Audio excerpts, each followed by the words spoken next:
এটা কি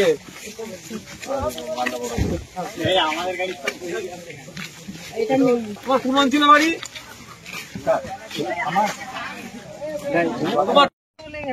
তিনজন ছিল।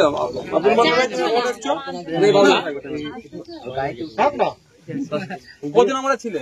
আমরা ছিলাম ওর মধ্যে 5 জন। কে কে?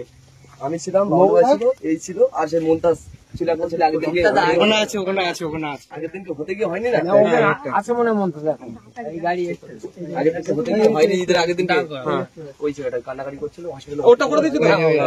একসঙ্গে বার হয়েছে, ও কান্নাকাটি করে। আচ্ছা আচ্ছা। মন্তাজ এখন আগের দিনের হয়ে যেত, ওই তোমার একটা কাজ বাকি ছিল। একটু বলবেন, সেগুলো আমাকে প্রচন্ড অত্যাচার চলছে এর মধ্যে। সেগুলো তো আমাকে জানাতে হবে। তুমি আমাকে জানাও, ঘরে যাও, গালাগালি করে একটা দুটো দিন তুমি থাকো, একটু রেস্ট নাও, ঘরে পরিবার পরিজনকে নিয়ে তারপরে বলে লিখে কাগজে তুমি লিখে পাঠাও, সেখানে করতে হবে। আমি যখন ছিলাম যা যা ভুল ছিল কোর্টে যে বিধান করে চলে গেছি।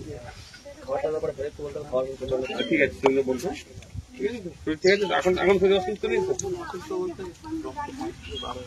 ডাক্তার দেখাতে, কোন ডাক্তার দেখাচ্ছিল? এবার যখন যাবে তার আগে প্রেসক্রিপশনের ছবিটা ওকে দেবে। ওখানে যারা আমাদের পরিচিত কিছু ডাক্তার আছে তার সাথে কথা বলবে। রাস্তাতে তো যেতে হবে। ঠিক আছে, শুধু তুমি তোমাকে কাজ কি বললাম, তুমি তোমার ঘর থেকে বসতে লাগবে না, ওর মাকে ফোন করো, টাকা ফেরত নিয়ে নিতে বলো। দেখা হয়েছিল, ফোন করছে, বুঝে গেল ওর লাগবে না। তাহলে তো 20,000 টাকা ফিস, একটা ইনকাম করতে তো কত টাকা লাগবে? আমি ফ্রিজ হয়ে যাবো, আমাকে একটা টাকা আমি দেবো, ঠিক আছে? আর ওই বাকি কেসটা আমাদের। আর কি আরেকটা কি না আমার এই গলায় মাথা কেন হয়নি কেন?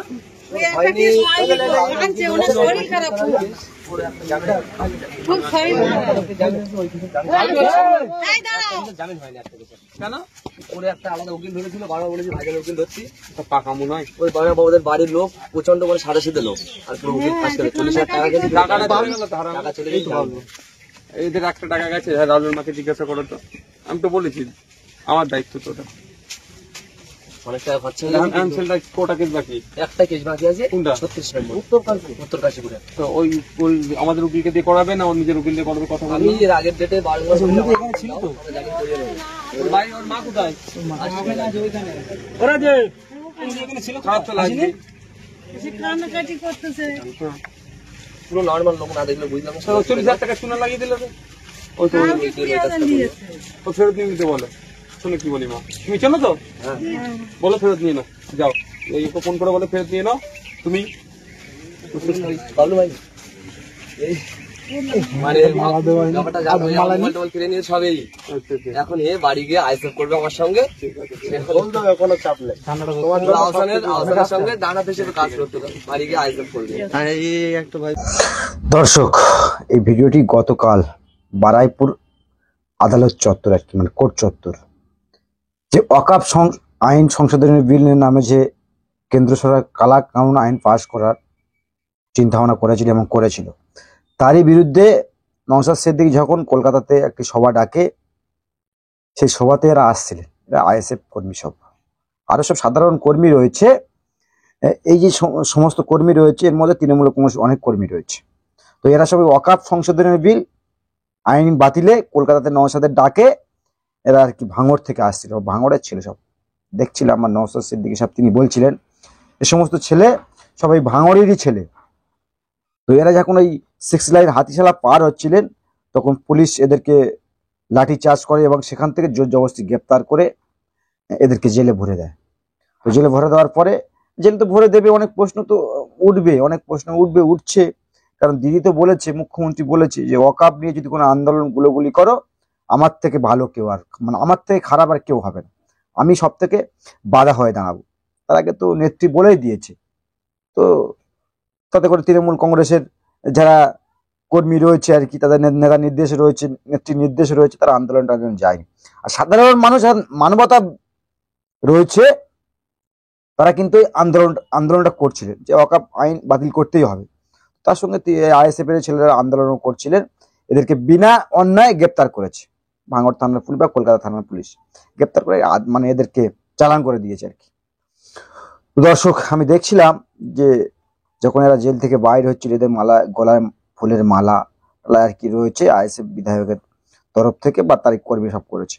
আমাদের বক্তব্য খুবই ক্লিয়ার যে এদেরকে জামিন করলো না, যে নেতার কথা শুনে আন্দোলন করছিল, আপনারা বলতেই পারেন যে নওশাদ সিদ্দিকী সাহেবের কথা শুনে আন্দোলন হয়তো করছিল, তাই নওশাদ সিদ্দিকী সাহেব তাদেরকে ছাড়িয়েছে। তো আমি দেখছিলাম একটা ছেলে এখানে আছে তৃণমূল কংগ্রেস করে, বাট যখন তাকে আন্দোলন করতে গিয়ে যখন এই পুলিশ তাকে ধরে ফেলেছে আর কি, জোর জবরদস্তি থানাতে নিয়ে চালান করে দিয়েছে, তো তাদেরকে জামিন করলো কে? ভাঙড়ের বিধায়ক নওশাদ সিদ্দিকী।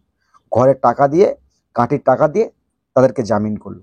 কিন্তু আমাদের বক্তব্য খুবই ক্লিয়ার যে আন্দোলন করলে বাংলায় তাহলে জেল খাটতে হবে।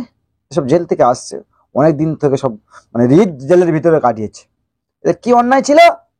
ওয়াকফ সংশোধনের বিল কেন্দ্র সরকারের বিরুদ্ধে আন্দোলন করছিলেন, আর কেন্দ্র সরকারের বিরুদ্ধে আন্দোলন করলে মানে তাদেরকে জেলে পুরে দেওয়া হবে, জেলে দেওয়া হবে। এইটা বাংলার মানে নীতি চলছে। বাংলার নীতি বলবেন আপনারা কমেন্টে অবশ্যই। এটা হচ্ছে বাংলার নীতি, যে আন্দোলন বাংলায় করা যাবে না, ওই দিল্লিতে গিয়ে আন্দোলন করতে হবে আর কি। মানে বাংলায় আন্দোলন করা যাবে না, করতে দেবে না নেত্রী মমতা ব্যানার্জি। তো সাধারণ মানুষ প্রশ্ন উঠছে, তাহলে এই যে 26-এ নির্বাচন, মানে বিধানসভা নির্বাচন রয়েছে, আপনি ওই দিল্লিতে গিয়ে ভোট চাইবেন, আন্দোলন যেখানে বাংলায় মানে করা যাবে না, ওই দিল্লিতে গিয়ে আন্দোলন করতে হবে, তো ভোটটাই দিল্লিতেই চাইবে। সাধারণ মানুষ প্রশ্ন উঠছে, আর প্রশ্ন ওঠাতে তো স্বাভাবিক। যখন আমি বাংলার নাগরিক, বাংলা ভাষায় কথা বলি, কেন্দ্র সরকার মানে ওয়াকফ সংশোধনের বিলের নামে যেটা কালাকানুন আইন পাশ করেছে, তারই বিরুদ্ধে প্রতিবাদ ধিক্কার জানাচ্ছে। কি বা করছে তারা? কেন্দ্র সরকার নিশ্চয়ই ভাঙচুর করেনি, আন্দোলন করছে বাংলা ভাষায় আন্দোলন করছে। আন্দোলন করলে তাকে জেলে পুরে দেওয়া হচ্ছে। মানে এই বাংলা যদি আন্দোলন করে, দিদির কি আসে যায়? মানে তৃণমূল সরকারের কি আসে যায়? বাংলায় তো আন্দোলন করছে, আন্দোলন চলছে, তৃণমূল করে কংগ্রেসের মতো তৃণমূল কংগ্রেস আন্দোলন করছে, বিরোধী দল যারা রয়েছে, সাধারণ মানুষ যারা রয়েছে, তাদের মতো করে তারা আন্দোলন করছে। কিন্তু না, আন্দোলন করা যাবে না এখানে। তো তাদেরকে জেলে টেলে সব দিয়ে, ধুমকি চুমকি দিয়ে, আবার নাকি থানার ভেতরে মানে জেলের ভেতরে আর কি তাদের সঙ্গে খারাপ ব্যবহার করা হয়েছে। সেটা পরের দিক রয়েছে, সেটা তাদের আইনি জটিলতা, আইনি ব্যাপার। তার নওশাদ সিদ্দিকী তিনি বুঝে নেবে, যেটা বললেন আর কি। তবে আমি বলছি যে এই যে জেল খেটে বেরিয়েছে তৃণমূল কংগ্রেসের অনেক মানে কর্মী রয়েছে, বলছে এরা আইএসএফ কর্মী। তো এই ভাঙড়ে এইভাবে মানে আইএসএফ এর কর্মীদেরকে দমানোর চেষ্টা করা হচ্ছে শাসকের পক্ষ থেকে। কতদিন চলবে? কতদিন এভাবে চলতে পারে? কতদিন চলতে পারে? নিশ্চয়ই হয়তো কমেন্ট বক্সে আপনারা জানাবেন যে এই ভিডিওটা কিন্তু গতকালের ভিডিও, আর এর আগে একটা ভিডিও আছে, বারুইপুর আদালত থেকে অনেকজনকে জামিন করেছে। তবে এই যে জামিন করলো নওশাদ সিদ্দিকী সাহেব, মানে নিজের গাঁটের টাকায় আর কি উকিল ধরে এইসব কর্মীদেরকে জামিন করেছে। এদের অপরাধ ছিল কি? মানে আন্দোলনে সামিল হওয়া। মানে দর্শক অবশ্যই কমেন্ট বক্সে জানাবেন যে কি চলছে বাংলায়, কি চলছে। মানে এই 26-এ ভোট অনেকে প্রশ্ন তুলছে, তো প্রশ্ন উঠছে, ওটাতে স্বাভাবিক যে তাহলে দিল্লিতে গিয়ে মানে ভোট চাইবেন, বাংলাতে ভোট চাইতে আসবেন না, প্রশ্ন উঠছে। দর্শক কি বলবেন অবশ্যই কমেন্ট বক্সে কমেন্ট করবেন, আর চোখ রাখবেন আমাদের চ্যানেলে। সকলকে অসংখ্য ধন্যবাদ।